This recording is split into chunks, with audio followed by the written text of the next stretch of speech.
नमस्कार, मैं हूं पूनम कुमारी और आप देखते हैं एवीएन न्यूज चैनल। नाबालिग के साथ गैंग रेप, एक गिरफ्तार।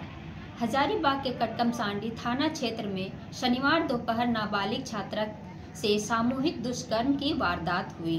छात्रा शौच के लिए घर से कुछ दूर झाड़ियों की ओर गई थी।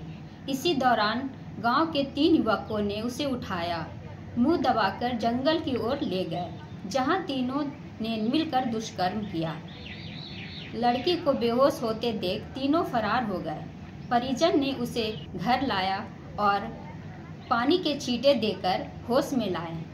उसे लेकर परिजन गए थाना प्रभारी ने बताया कि पीड़ित के बयान और आवेदन के आधार पर बलात्कार और पोक्सो एक्ट की धाराओं में प्राथमिकी दर्ज की गई।